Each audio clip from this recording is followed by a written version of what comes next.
নমস্কার বন্ধুরা, কেমন আছেন সবাই? আমরা ভালো আছি।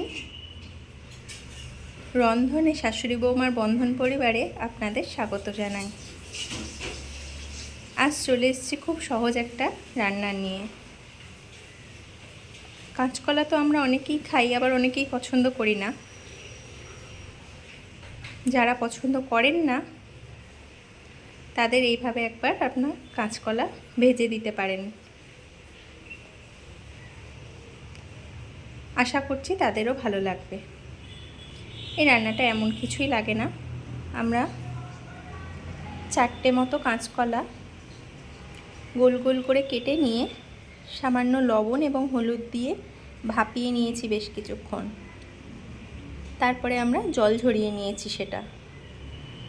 আর এতে লাগবে সামান্য হলুদ, গুঁড়ো লঙ্কা একটু লবণ, চিনি এবং সর্ষের তেল। আসুন রান্নাটা কিভাবে করি দেখি আমরা। আসুন প্রথমেই আমরা কড়াইয়ে দিয়ে দিই একটু সর্ষের তেল।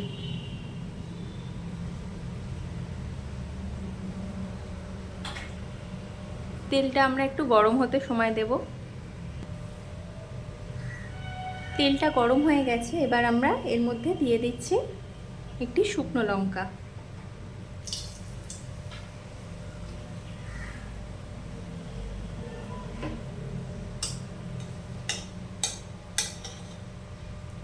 লঙ্কাটি সামান্য নেড়ে চেড়ে এবার আমরা এর মধ্যে দিয়ে দেব ভাপিয়ে রাখা কাঁচকলার টুকরোগুলো।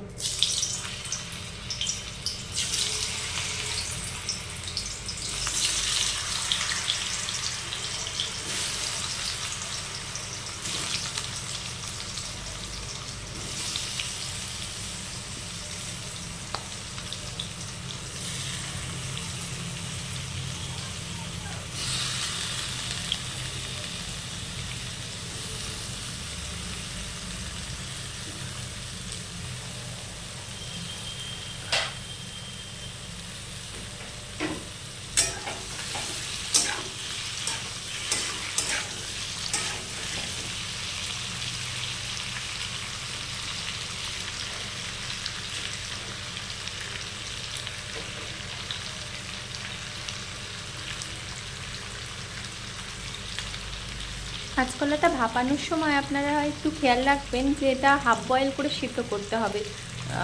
ফুল বয়েল হয়ে গেলে কিন্তু খেতে ভালো লাগবে না। একটু শক্ত শক্ত থাকা অবস্থায় আমরা জল ঝরিয়ে নেব। এবার আমরা এর মধ্যে দিয়ে দিচ্ছি পরিমাণ মতো লবণ,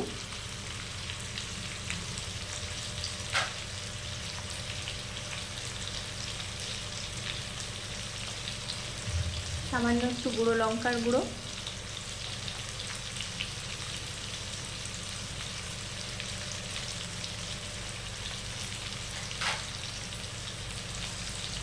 আর দিয়ে দিচ্ছি চিনি।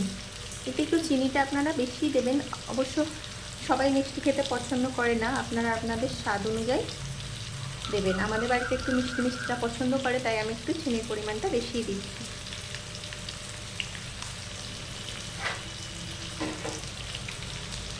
ব্যাস, আর কিছুই লাগবে না এর মধ্যে। এবার আমরা খানিক নাড়াচাড়া করে নেবো এটা।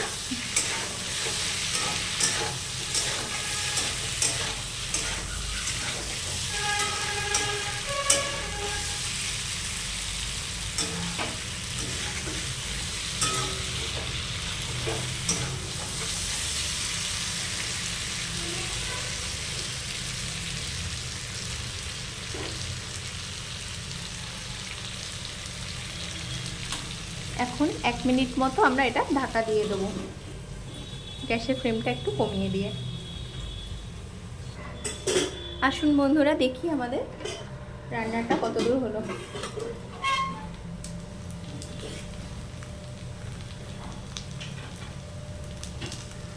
এই তো কাঁচকলাগুলো আশা আশা করে ভাজা হয়ে গেছে। এবার আমরা ওই পিঠটা উল্টে দেবো।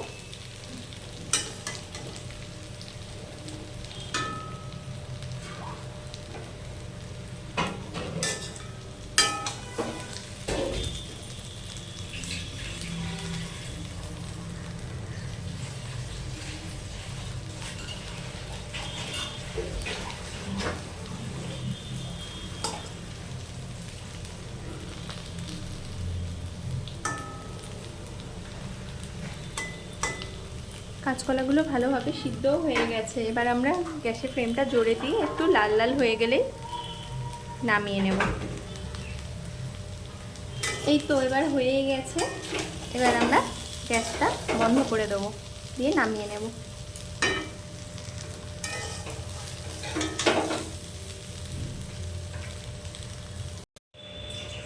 এই দেখুন বন্ধুরা, কাঁচকলা ভাজাটি আমাদের একেবারেই রেডি হয়ে গেছে। যারা কাঁচকলা খেতে পছন্দ করেন তাদের তো অবশ্যই এই কাঁচকলা ভাজাটা খেতে খুব ভালো লাগবে গরম ভাতের সাথে। আর যারা পছন্দ করেন না তাদেরও একবার বানিয়ে দিতে পারেন, আশা করছি ভালোই লাগবে। রান্নাটি যদি ভালো লেগে থাকে আমাদের চ্যানেলটি লাইক, সাবস্ক্রাইব এবং শেয়ার করবেন। ভিডিওটি এতক্ষণ ধরে দেখার জন্য আপনাদের সকলকে অসংখ্য ধন্যবাদ এবং অনেক অনেক ভালোবাসা।